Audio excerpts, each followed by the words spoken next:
What's up YouTube? Welcome back to the video. I'm Neo and today we're going to be talking about how to use power base Knox and base Kyle in the lead at the same time. Now this is not a glitch.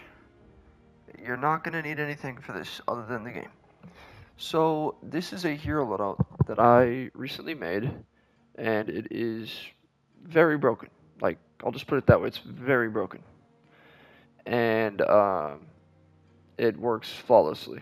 Um, Usually people run multiple constructors and stack them. With this, I haven't needed anybody to. I can do pretty much any mission in the game that's a defense mission, running my constructor with my trap perks, and the other person can run a minigun and kill smashers. And it's GG's every single time. Haven't failed yet. Now, so you're going to be able to have the building health of base Kyle and the healing of Knox at the same time in the same loadout with one constructor. Okay, let me explain. So, so basically, base Kyle, he increases your building health, right? And Knox, he heals your structures in the lead at 11% of max health every 10 seconds. So let me go to my loadout real quick. Alright, so like I said, base Kyle increases your building health, and Knox heals your builds affected by base. So, basically, the thing is, okay, let me just go over this. So if you're increasing your building health, you have more health, right?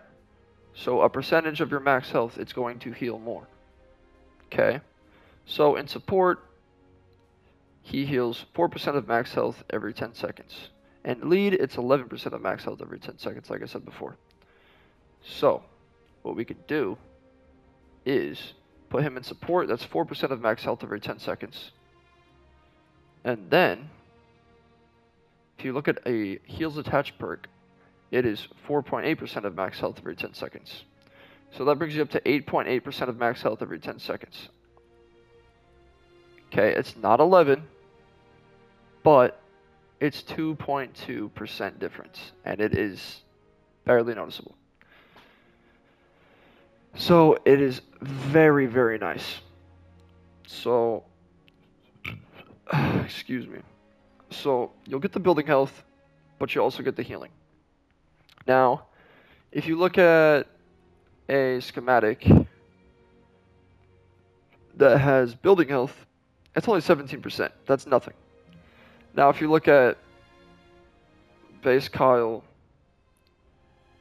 it's going to be nowhere near if you switch the rules around.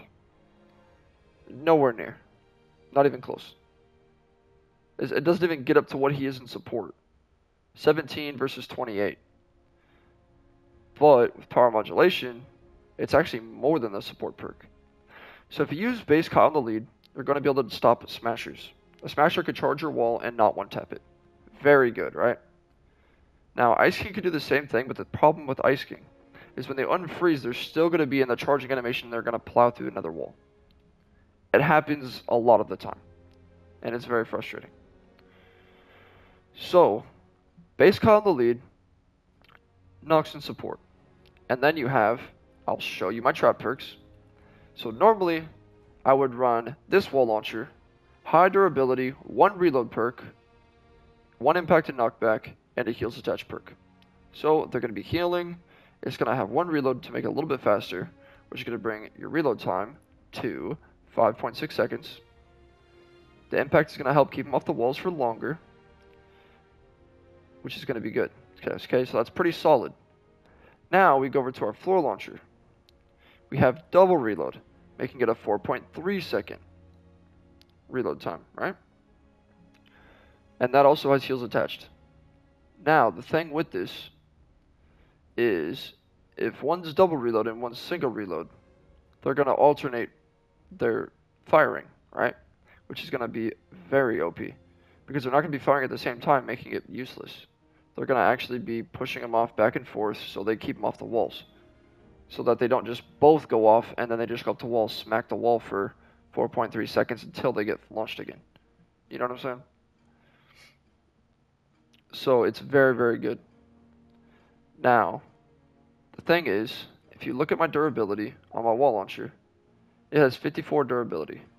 If you look at the durability on my floor launcher, it also has 54 durability. Now, yes, the floor launcher is going to break first because it has 2 reload perks and it's going to be firing more often. But you don't need more durability. You really, really don't. It's not worth it. See, wall launchers and floor launchers, if you're only using them, if you go ahead and look at the top of the schematic, 642 for both. Same materials. And it's oxy, rough ore, and planks. Now, where do you get those from? Trees and rocks. It's that easy, guys. You break trees and rocks and you can do pretty much any defense mission in the game. It's that easy. It really is. You break trees and rocks, you throw down your floor launchers and wall launchers, and it's wraps. It's that easy. Like I'm not joking. It's actually that easy. Now the thing is, if you can't push them back because there is a wall in the way, like let's say there's terrain, like you got a weird spawn, and if you put a wall launcher there, they're just gonna get pushed back, and they're still gonna be in the same tile. Like if it doesn't move them back more than one tile, or if it doesn't move them back a full tile, then you're gonna use these perks on the sound wall. Okay. Which is still going to be alternating. Because if you look here, 8.5 seconds, and the floor launcher will be 4.3 seconds. Okay? And it's going to be alternating. So those are my perks. Those are the only 3 traps you'll need. And you'll need it on very rare occasions. I know sound walls are expensive because they take quartz. Same thing with anti-airs. But I haven't even been using anti-airs with this because it out heals it. As long as you're killing the lobbers, like you really should honestly just be fine. Like I've been doing 140 venture missions like this. And my friend was just using a minigun. He was sitting on top of the base and just killing all the lobbers and smashers. And I would kill some with a discharger as well. Like it's so good. And also with this build, you're going to get electrified floors and fully contained. Now, this is very good against flingers because when they throw the huss, it's going to land on top, it's going to do barely any damage, and then they're just going to die on top of your base. Okay? That's good. But the nice thing about it is in low-level missions, you can just AFK all the low-level missions too. So I can just run this one constructor build for all zones. 160s, all the way down to power level 1s like V-Buck missions and Stonewood and stuff like that. Okay? Also, base MD. You're giving your team energy and health. Very, very good, right? I mean, it helps your teammates. And if you actually place your Rosie on top of your base and you get in your Rosie, you're still technically on top of your base. So you could sit in your Rosie and kill lobbers and also be healing that whole time. Okay, that's very, very good.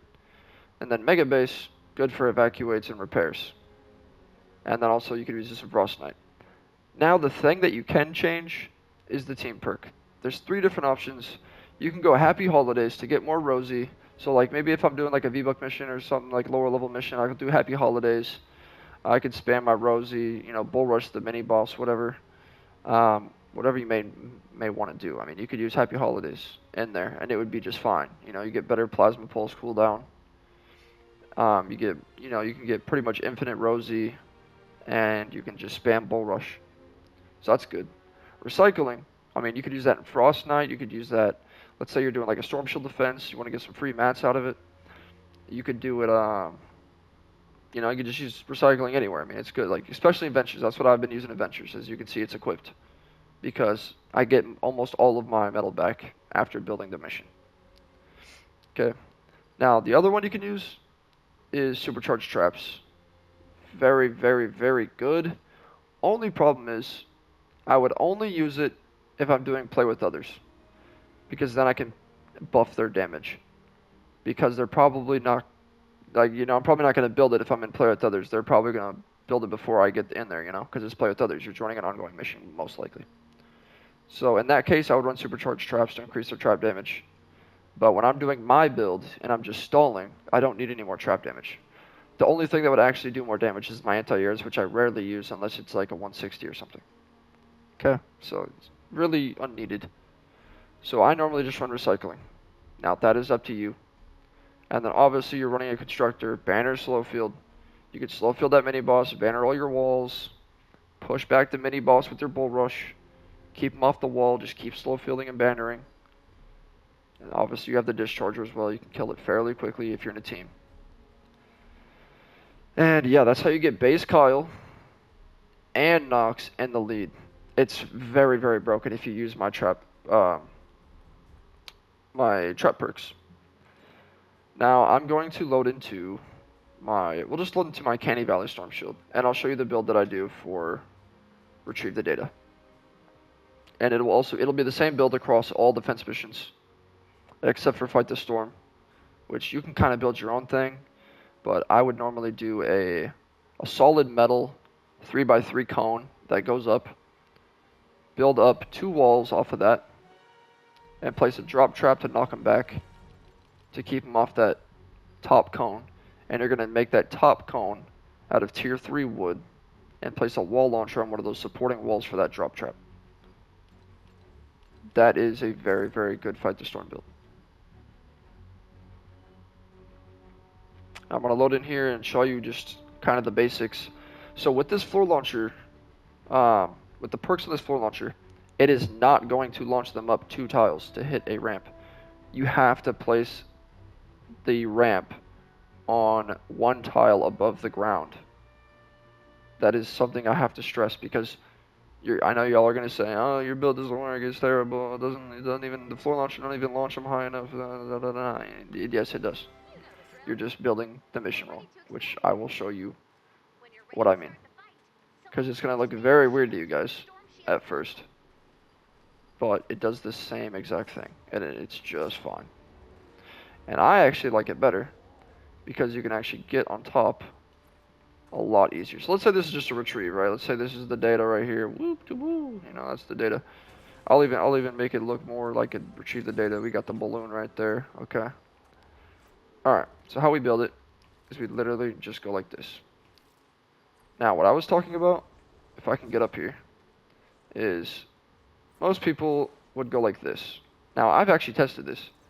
It puts them back to the same spot. It's literally the same spot. It puts them back like right here, between 1 impact, 2 impact. So I took off an impact perk and went for more durability because it's an actual waste.